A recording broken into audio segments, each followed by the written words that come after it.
Hello, my creeplings. I'm back again. This time we're going for sci-fi horror again. I know I just did Event Horizon a while ago, and that got me thinking about some of the other stuff I was watching growing up. So I pulled one kind of out of the mothballs for me, partially because I watched Event Horizon and partially because of the con I just went to. Which, on a side note, I know I said I'd probably do a video on that. I got no, filmed video, and I did so much living in the moment. I didn't get any record of it. Maybe we'll still have a chit-chat about it. I do hope eventually I can get myself to get together and do it again.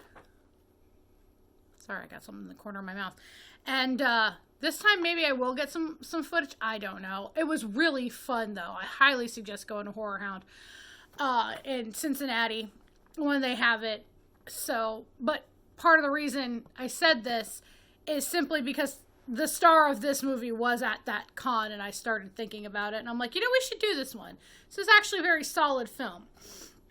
It is Species from 1995. Big cast list in this one. Got two actresses who went on to become pretty big in their introductory roles.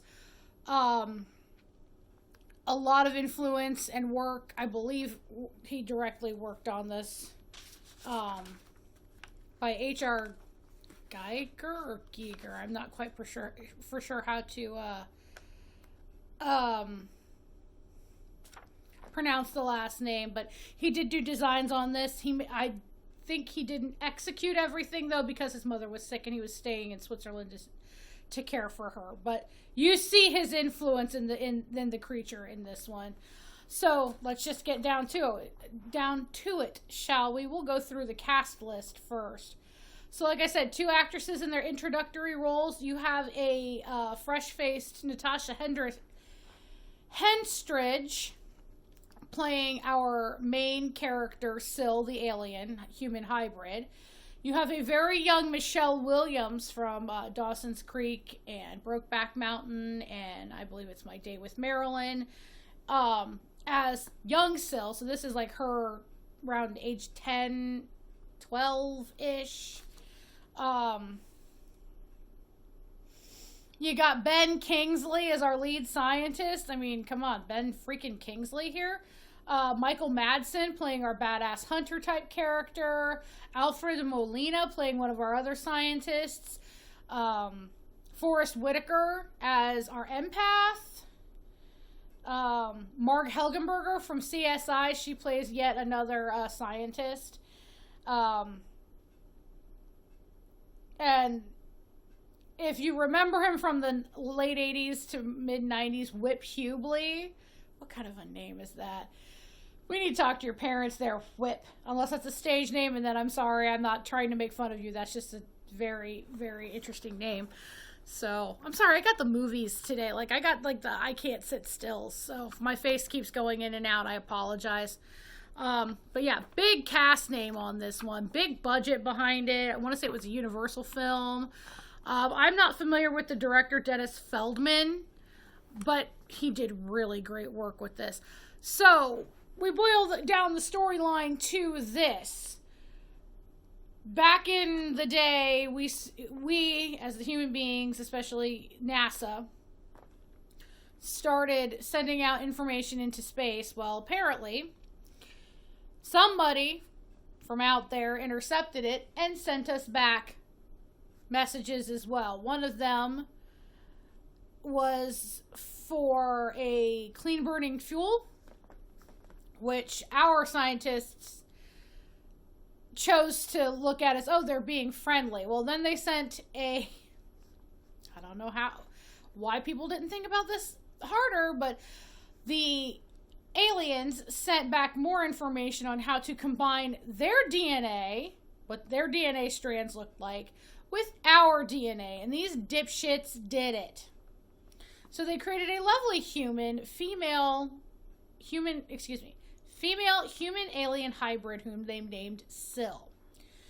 Now, Syl grows at an exponential rate. I think they only had her around for 3 months and she looked like she was 12 years old. We open the movie with them deciding to terminate the project. Yes, they're going to kill her. They're going to try gassing her with, I believe, cyanide. She breaks out and escapes. And Ben Kingsley's character, Xavier Fitch, puts this group together of Alfred Molina and Michael Madsen and Forrest Whitaker and Mark Helgenberger to find her and finish the job, so to speak.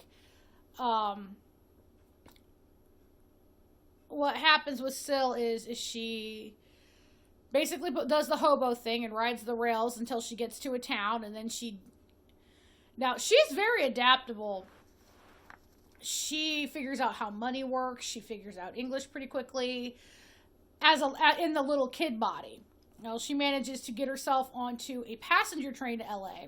This starts out in the Utah desert at a research station. On the way, this is where all the weird shit starts happening. She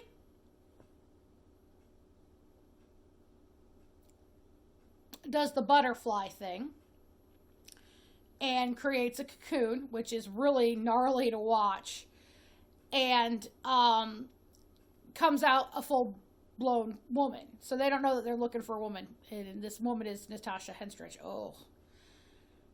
She was stunning then, and I saw her at this con. Bitch is stunning now. Keep it up, girl, whatever you are doing. I don't know what is going on with these women from the 80s and 90s where they just don't look like they've aged. I will have a side note about that eventually sometime, because I'll just go into it now. We watched the Reanimator panel at the Horror Hound movie. Barbara Crampton does not look like she has aged at all. I want to know what they're doing. Because, I mean, hello. But also, looking good is part of their job description, so they've got quite the arsenal available. But back to the story. Her whole drive right now is to mate. And that is exactly what she's doing. She is trying to find a man to mate with, and they're trying to find her to keep her from doing it. We get some very interesting kills. She kills a woman at a club by ripping her spine out from behind. So good looking. That just, I loved it. Because she's, mating competition.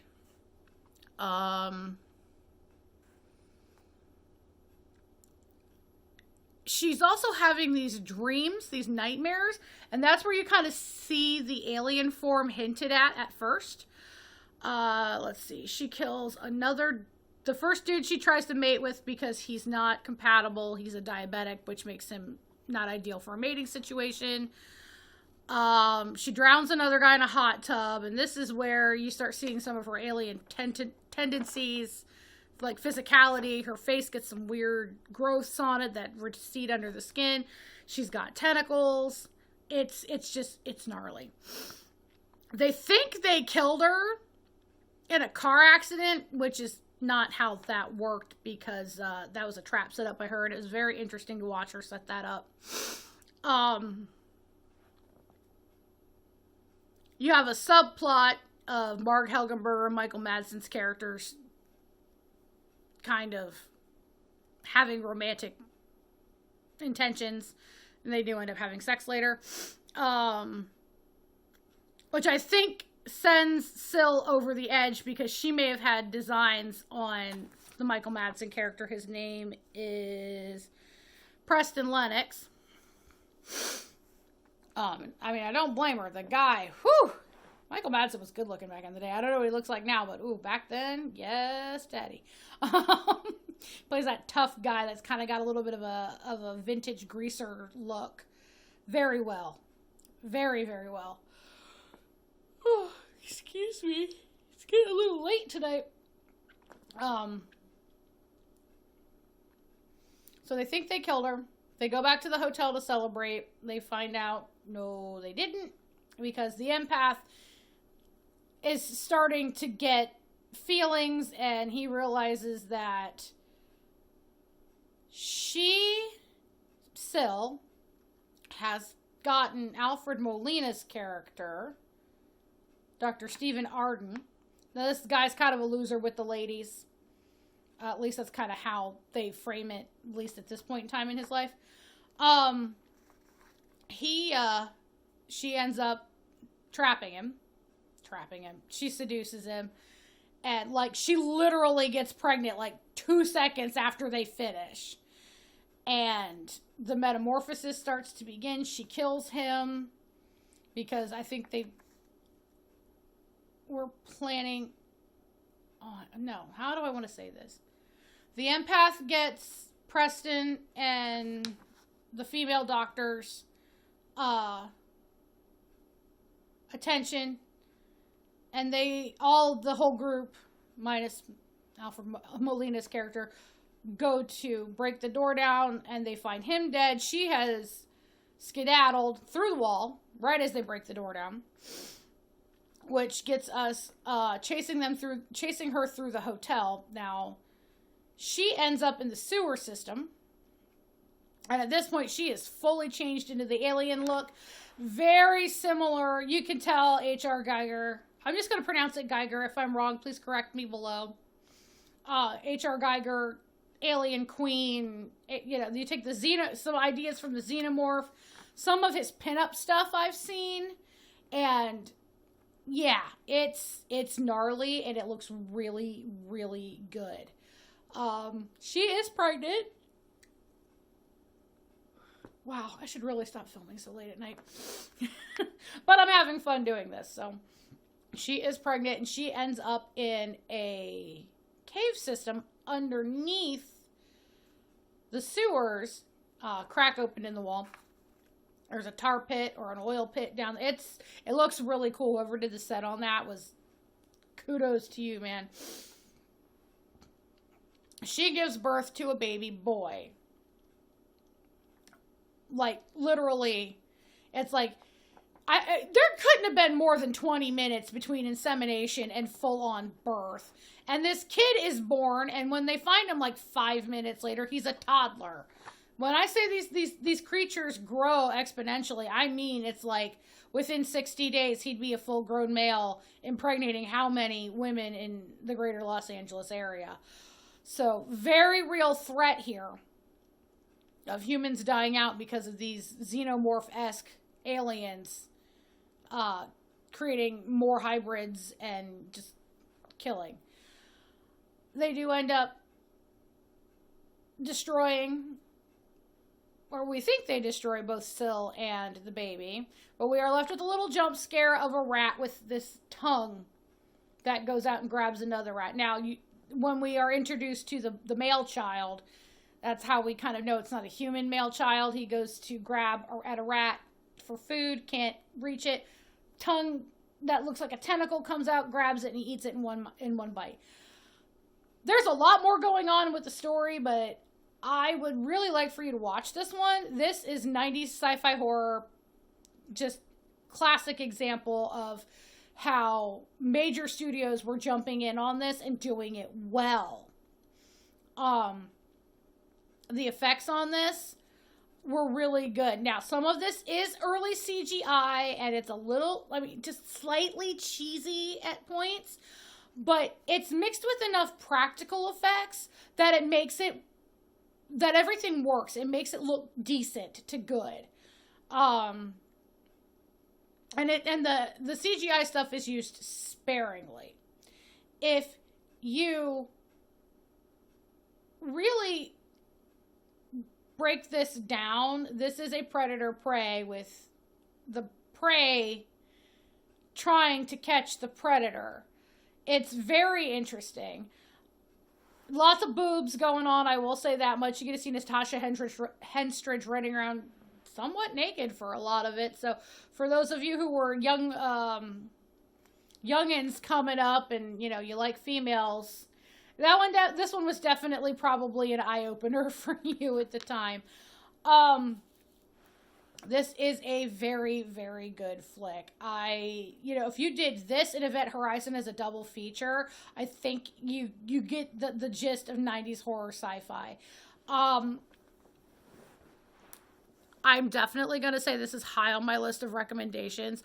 There are 2 sequels, which I have seen bits and pieces of the second one. I do not believe I have watched the third one at all. I may go back and watch that eventually. The second one wasn't bad. Wasn't good. The only returning character we have that I remember is Mark Helgenberger's character, because they repeat the experiment, this time with her in charge. And if I remember correctly, we still have very similar drive to mate type situations. Definitely watch this one. Definitely keep your mind open about it. Also, be warned, there's a lot of boobs and alien boobs that have things that tentacles that come out of the nipple area. It can get freaky at times. I am not gonna lie to you. I don't mind that stuff, so hence why I'm all over this. But yeah, give it a watch. This used to run almost constantly on the Sci-Fi Channel before it became crap. So I know a lot of you are probably familiar with the TV edit. Get the regular edit if you get a chance. I think you'll enjoy it.